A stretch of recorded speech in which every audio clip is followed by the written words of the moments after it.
They ask me how old I am, and I have to think about it. I'm 89, or is it 90 now? I lost track somewhere back there. When the numbers get this high, they stop meaning much. They're just sounds. A year feels like a blink, but a single morning can feel like an eternity. You open your eyes, and there's this quiet surprise. They gave me another one. Like it wasn't promised. Like you've been lent a day you have to pay back later with interest. Forgive the voice. It's rustier than an old gate hinge. Most of the voices I love to hear are silent now. My Eleanor, her laugh, that was a sound. My brother, his stupid jokes. Old friends from the factory, from the neighborhood.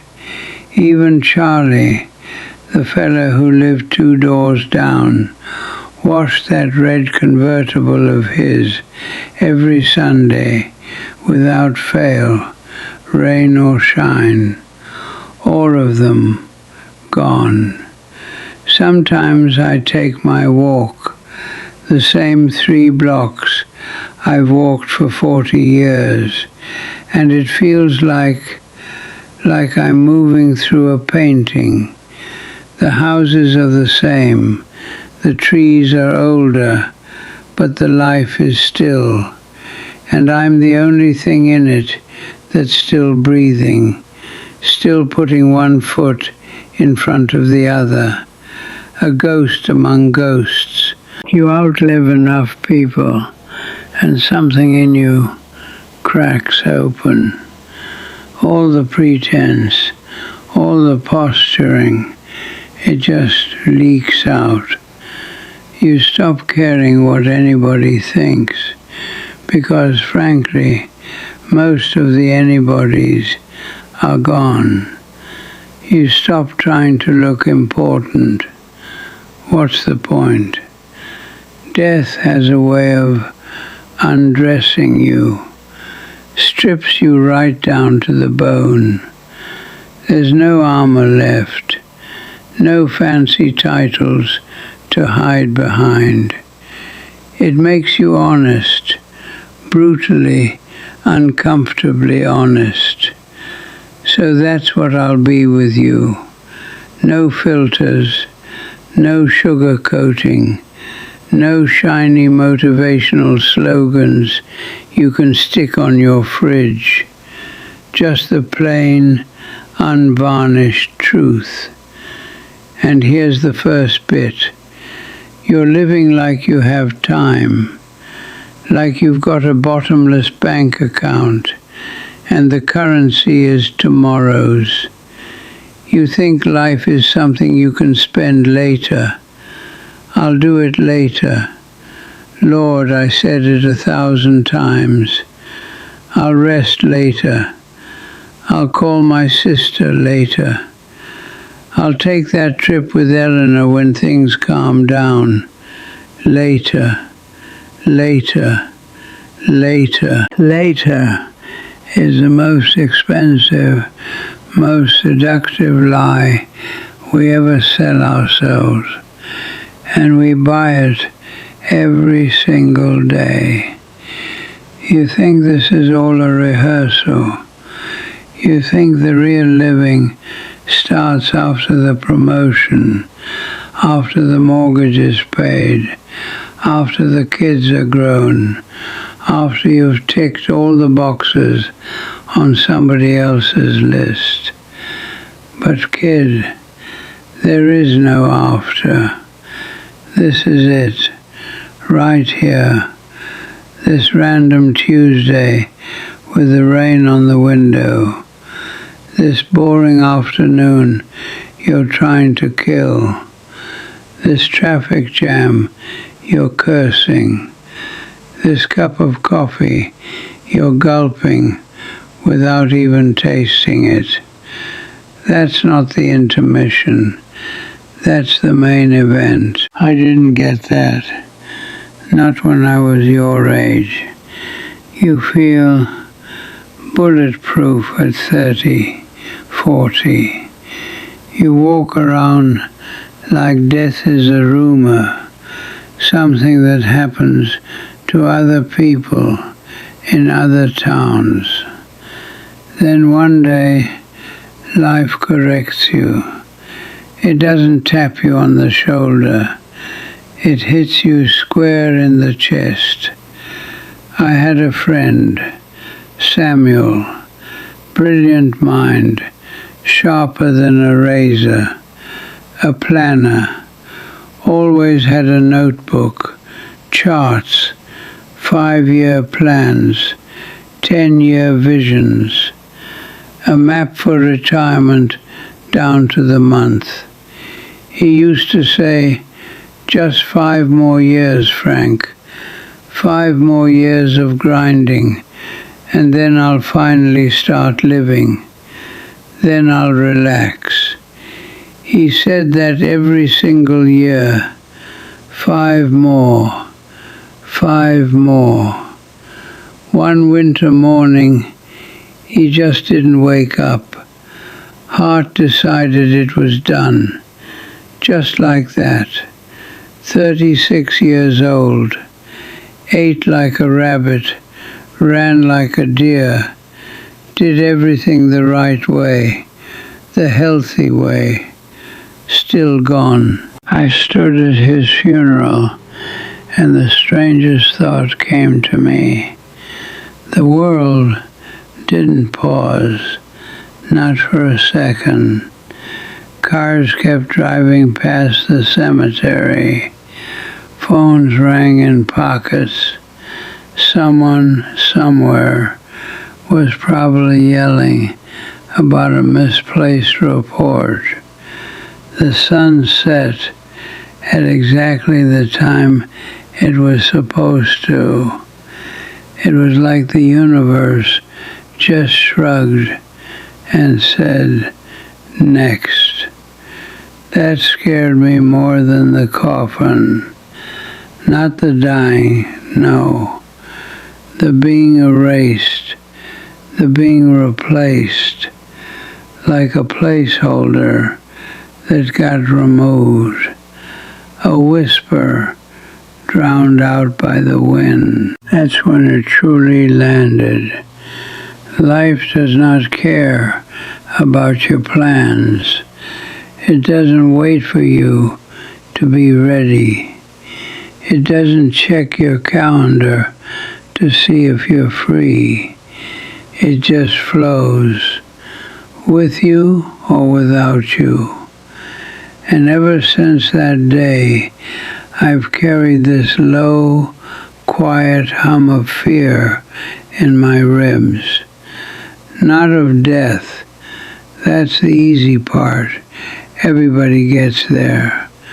What terrifies me is the thought of reaching the end, looking over my shoulder at the long road and realizing I was never really there for it. I was just a bystander, and I don't want that for you. People assume the pain of old age is in the body, the knees that crack, the back that aches, the eyes that see the world through a gentle fog. Nah, that's just maintenance. The hard part is the remembering. When you finally slow down, when there's no meeting to sprint to, no deadline to chase, your mind, it starts playing reruns on a loop, old films in a theater you can't leave. And here's what's funny. The reel isn't filled with the big wins. Not once do I sit here and replay the deal I closed, the money I made, the plastic trophy on the desk. That stuff, it's gone, like it was written in steam. What shows up in perfect, painful detail are the things I missed. Those, they're etched in stone. I thought I was so important back then. A busy, important man.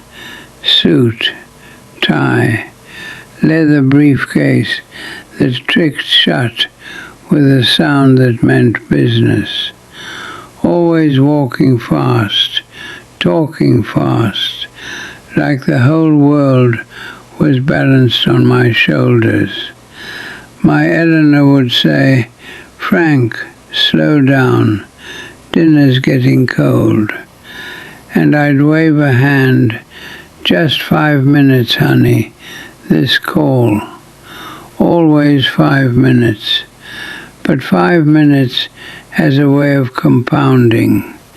It turns into a lifetime before you even feel it happening. There was this one night. My daughter Lucy had a school play. She was 7, maybe 8. Practiced for weeks. You'd hear her in her room saying her lines to her stuffed animals. She made me promise, "Don't be late, Daddy. I'm the talking sunflower." I patted her head. "I'll be in the front row." Said it so easy, like time was a promise I could keep. That afternoon, my boss called. Big client, big emergency, big money. Need you now. So I made the trade. I told myself, it's just one play. There'll be a dozen more. I'm doing this for her, for the family. That's the oldest lie in the book. I'm doing it for them. I got home late. The house was dark and still. On the kitchen table, under a salt shaker, was a folded piece of paper. The program. My wife had left it for me. Lucy's part sunflower was circled in blue pen, and next to it she'd drawn a little smiling sun with a crooked smile. I missed it. Her first moment under the lights, her little eyes scanning the crowd, looking for my face, and finding an empty chair. I shrugged it off then. Kids are resilient, I said. She'll forget. But you know what? I didn't forget. 40, maybe 50 years later, I remember the pattern on that kitchen tablecloth. I remember the quiet of that house. I do not remember the client's name. I don't remember the deal size. I couldn't tell you what we were even arguing about that night, but I remember that empty chair. Funny, isn't it? What the heart files away and what the brain throws out. And the stuff, oh Lord Almighty, the stuff we accumulate. You should have seen my castle back in the day. Big house, 3-car garage, so full you could barely walk. Basement boxes of things I was gonna fix, gadgets I was gonna use, fancy nonsense that shone and beeped. Now, I live in this room. A bed, a chair, a window, a few shirts, and a photograph of Eleanor. That's the sum total. And the strange liberation, I don't miss a single bit of it. Not the chrome, not the screens, not the status symbols. It was all just weight, anchors, things to clean, insure, worry about, and pay for. After Eleanor passed, I had to clear that big house. 30 years of important things. Know what happened? Most of it went into black bags. Strangers came, gave me $20 for a table, and hauled my life out to the curb like it was yesterday's news. Didn't even blink. That's the truth nobody tells you. Everything you own is just future trash, and we trade for it. We trade our precious, irreplaceable hours, our health, our mornings with our kids, our evenings with our loves. For what? A newer model of something that already works. A bigger box to put in a darker room. It's a kind of madness, but you can't see the asylum walls when you're inside them. You only see the layout from the exit. And the cruel joke is, by the time you understand the map, the journey's almost over. If I could go back, I wouldn't chase the next rung on a ladder that was leaning against the wrong wall. I wouldn't stay late to impress people whose names I can't even recall now. I'd go home earlier every time. When you get here to this quiet age, everything gets simple. All the noise, the worry about who's ahead, who's behind, who respects you, who scoffs, it just fades out, like a radio station losing signal. And what's left of broadcasting is very weak, but very, very clear. I sit here most mornings, same chair, same window, same coffee, and I review the tape. All those decades of running, striving, and acquiring. And you know what made the final cut?